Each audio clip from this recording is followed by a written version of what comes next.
Makasih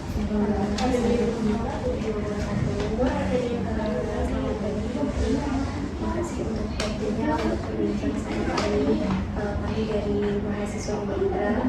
Nama saya Sri Kandi dan teman-teman saya dari kami dari Unbadra pengen sebelumnya mulai perkenalan dulu. Saya Lilith ya. Saya orang tua dari Nova Reni. Beneran kelas 8. Boleh izin?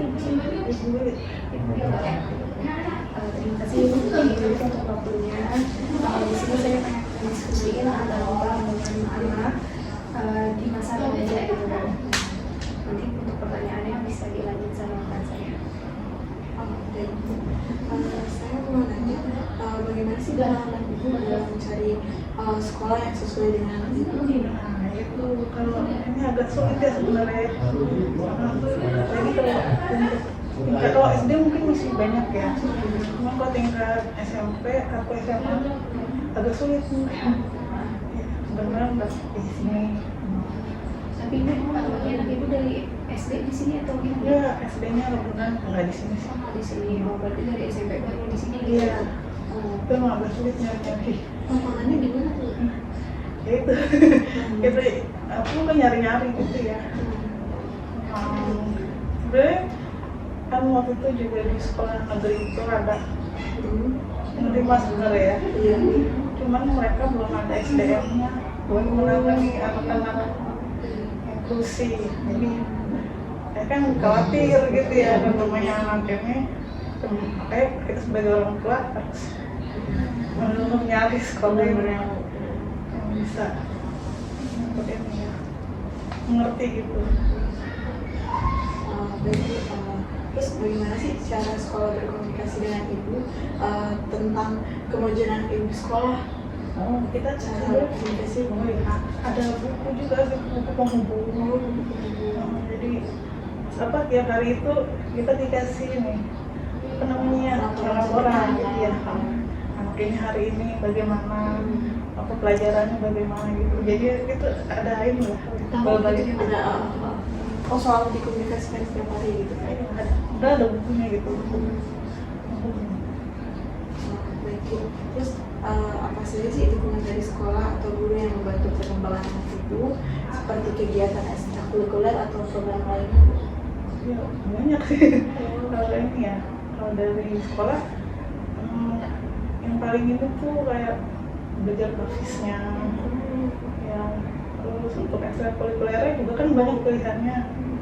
Beneran saya sih ikut panahan ya.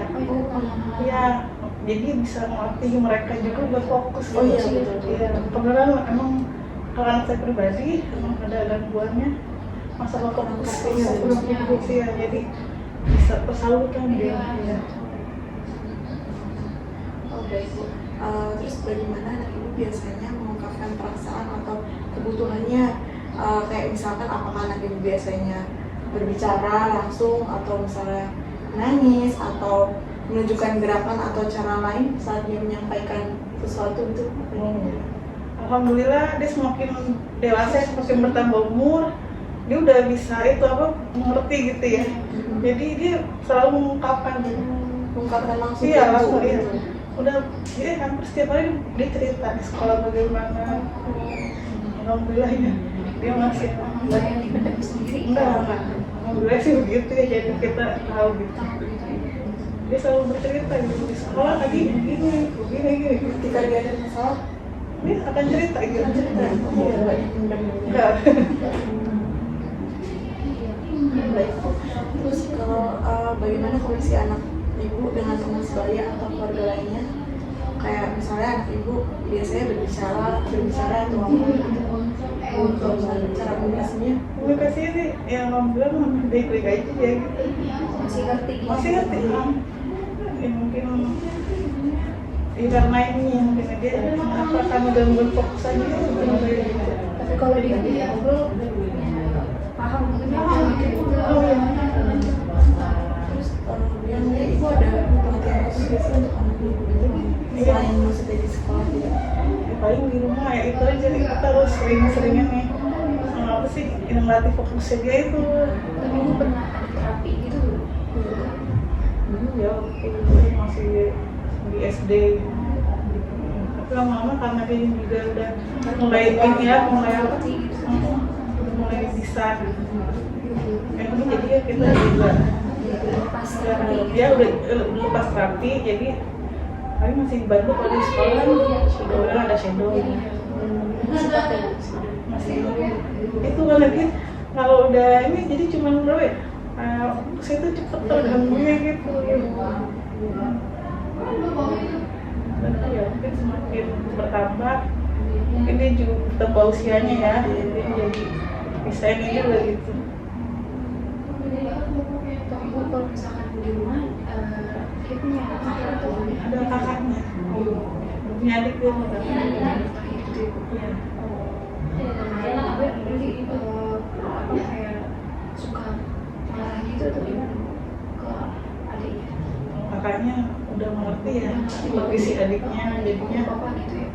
jadi dia juga ini bisa memahami gitu. Bisa merangkul adiknya Bisa iya. Tapi kalau misalkan main di rumah, main aja gitu ya Bu? Iya. Tapi lebih banyak nonton sih. Oh iya, jadi lebih kayak visual aja gitu ya Bu? Iya. Suka nonton. Dia suka nonton, jadi ya itu mungkin dia kadang bisa belajar apa ya, bahasa Inggris aja dia dengan nonton apa YouTube gitu, dia bisa menangkap kayak gitu. nangkep cepet gitu. Iya. Mendingan dengar sama nonton Iya. lihat gitu ya.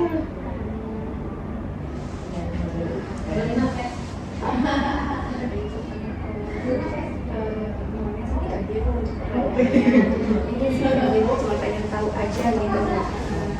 Nah terus untuk itu terima kasih buat ibu untuk penjelasannya, untuk diskusinya. Terima kasih banyak ibu. Assalamualaikum warahmatullahi wabarakatuh.